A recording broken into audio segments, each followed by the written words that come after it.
يا أيها الذين آمنوا كتب عليكم الصيام كما كتب على الذين من قبلكم لعلكم تتقون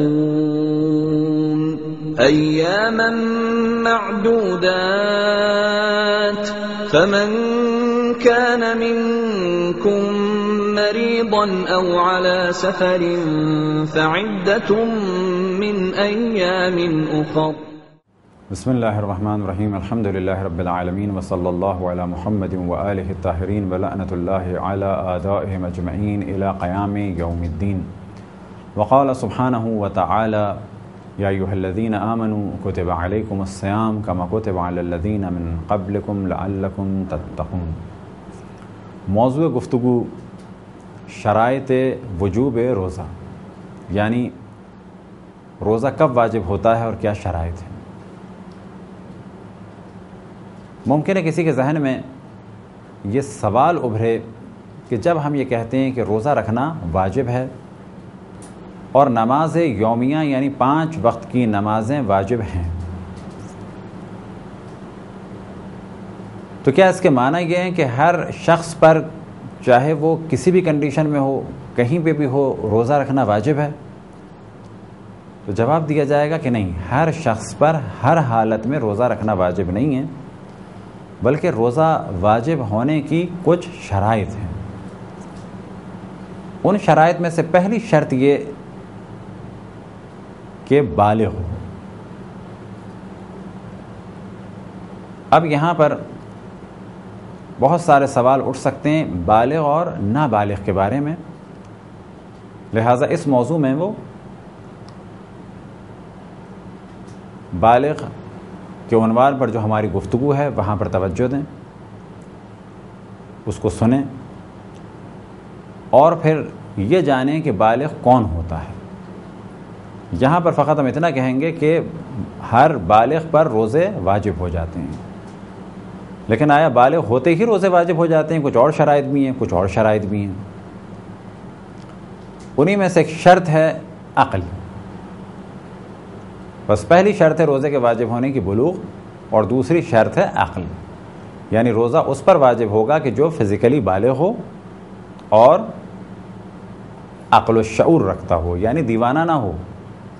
اب دیوانے چند اقسام کے ہیں، یعنی پاگل، جو 2 اہم تقسیم بندیاں کی جاتی ہیں یا 2 قسم کے پاگل پن بیان کیے جاتے ہیں. ایک وہ جو ادواری ہیں، کچھ دن دیوانے ہیں بعد میں صحیح ہیں. ایک وہ جو مستقل دیوانے ہیں. اب اگر کوئی ادواری دیوانہ ہے، یعنی کبھی کبھی اس کی ایسی ذہنی کیفیت ہوتی ہے کہ وہ بالکل ہوش و حواس کھو بیٹھتا ہے، تو ان ایام میں تو اس پہ روزے واجب نہیں. لیکن جن ایام میں وہ صحیح سالم ہے اس پہ روزے واجب ہیں. بس دوسری شرط ہو گئی روزے واجب ہونے کی عقل.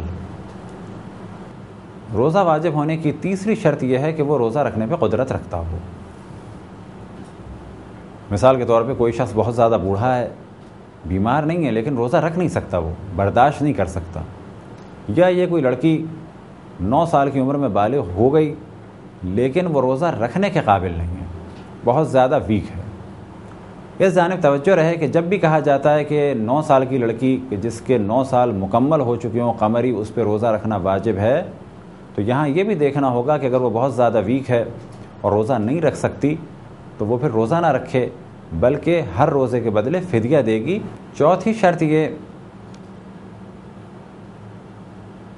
کہ وہ بے ہوش نہ ہو، یعنی اگر کوئی شخص بے ہوش ہے اس پر روزے واجب نہیں ہوں گے. فرض کریں کوئی شخص کومے میں ہے، کوئی شخص بے ہوش ہے، تو ایسے شخص پر روزے واجب نہیں ہیں. 5ویں شرط کہ جس کے ذریعے سے روزہ واجب ہو جاتا ہے وہ یہ کہ وہ صحیح و سالم ہو. لیکن اب اگر کوئی مریض ہے اور ایسا مریض ہے کہ جس کی دوا چل رہی ہے اور ایسا مرض ہے کہ جس میں وہ روزے نہیں رکھ سکتا، فرض کریں گردوں کا انفیکشن ہے یا معدے کا پرابلم ہے، السر کا پرابلم ہے، بہت زیادہ ایسیڈیٹی ہوتی ہے، بھوکا رہنا اس کے لیے معدے میں زخم اور السر کے بڑھنے کا سبب بنے گا، یا یہ کہ پیاسا رہنا اس کے گردوں کی بیماری کا سبب بنے گا. اب اس کی بیماری چل رہی ہے اور علاج ہو رہا ہے، یہ شخص مریض مانا جائے گا۔ البتہ معمولی سا نزلہ، کھانسی یا بخار یا معمولی سا فلو، وائرل انفیکشن، ایسا شخص روزوں سے معاف نہیں ہے، گرچہ ڈاکٹر کہے کہ روزہ نہ رکھو۔ اس چھوٹی چھوٹی بیماریوں میں حتیٰ ڈاکٹر کی بات بھی نہیں ماننی ہے، لیکن اگر کیس کمپلیکیٹڈ ہو تو وہاں پر ڈاکٹر کی بات ماننی ہے۔ لیکن فقط نزلے و کھانسی میں یا ہلکی سی کمزوری ہوئی یا ہلکی سی حرارت ہوئی اور پھر یہ سوچیں کہ ہم روزہ نہیں رکھیں گے، تو یہاں پر روزہ رکھنا ہے۔ اور جس شخص کا مسئلہ ہے اسے خود یہ دیکھنا ہے کہ میں روزہ رکھ سکتا ہوں یا نہیں رکھ سکتا، وہ جانتا ہے کہ میری طبیعت کیسی ہے، البتہ اپنے آپ کو دھوکہ نہ دے۔ لہذا مختصر سا نزلہ یا کھانسی ایسا مرض روزوں کے عدم وجوب کا سبب نہیں بنتا، یعنی اتنے سے مرض سے یہ تصور کہ روزہ واجب نہیں ہوگا، یہ بالکل غلط تصور ہے۔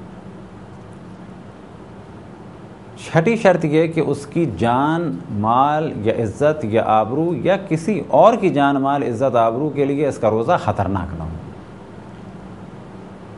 فرض کریں کسی کو معلوم ہے کہ میری شوگر بہت زیادہ لو ہو جائے گی اور اگر میں روزہ رکھوں گا مر جاؤں گا، یا میرا گردہ ضائع ہو جائے گا بھوک اور پیاس کی وجہ سے، یا یہ کہ اگر میں روزہ رکھوں گا تو میں پہچان لیا جاؤں گا مسلمان ہوں، میری جان کو خطرہ ہے، یا یہ کہ اگر میں روزہ رکھوں گا پہچان لیا جاؤں گا کہ میں مسلمان ہوں اور میری عزت کو خطرہ ہے، میرے گھر والوں کی عزت کو خطرہ ہے، تو ایسے شخص پر روزہ واجب نہیں ہے۔ فرض کریں کسی ہم ایسی جگہ پر ہیں اور محاصرے میں ہیں یا لوگوں کے درمیان ہیں، اگر میں اس وقت ماہ رمضان میں کھانا نہیں کھاؤں گا تو یہ مجھے قتل کر دیں گے، یا میرے گھر والوں کی یا کسی اور کی عزت کو خطرہ ہوگا یا خود میری عزت کو خطرہ ہوگا، تو یہاں پر ہمیں روزہ نہیں رکھنا ہے، کیونکہ اگر ہم نے روزہ رکھا تو ہماری جان یا مال یا عزت یا آبرو کو خطرہ ہوگا۔ ساتویں شرط یہ کہ اگر وہ عورت ہے تو وہ حیض یا نفاس میں مبتلا نہ ہو۔ بس اگر وہ خاتون حیض یا نفاس میں مبتلا ہے تو اس پر روزہ واجب نہیں ہے، یعنی جب تک وہ حیض میں اس پر روزہ واجب نہیں ہے، جب تک وہ نفاس میں اس پر روزہ واجب نہیں ہے۔ اب قضا کے مسائل میں بیان ہوگا کس کس کو قضا انجام دینی ہے۔ آٹھویں شرط یہ کہ وہ مسافر نہ ہو، یعنی اگر کوئی شخص سفر کر رہا ہے، اب کون کون سی شرائط ہیں کہ جس کے بعد نماز اور روزہ قصر ہو جائے گا، وہ بالکل ایک الگ گفتگو ہے۔ یہاں پر فقط اتنا بتایا جائے گا کہ ہر وہ شخص کہ جس کی نماز قصر ہے اس کے لیے روزہ بھی قصر ہے، اور سفر میں اس کو روزہ رکھنا جائز نہیں ہے۔ اگر وہ روزہ رکھے گا تو وہ کام اس نے حرام کیا، اور اس پر کیونکہ روزہ واجب نہیں ہے لہذا اسے کسی قسم کا کوئی کفارہ نہیں ہے، البتہ اسے روزے کی قضا کرنی ہوگی۔ یہ تھی ایک مختصر سی گفتگو شرائط وجوب روزہ کے بارے میں، یعنی وہ شرائط کہ جس کے ذریعے سے روزہ واجب ہوتا ہے۔ خداوند تبارک و تعالیٰ سے دعا ہے کہ بحق محمد و آل محمد ہمیں اپنے رسول، اپنی حجتوں، خصوصاً امام زمان علیہ الصلوۃ والسلام کی معرفت اور اطاعت کی توفیق عطا فرمائے۔ وصلی اللہ علی محمد و آلہ الطاہرین۔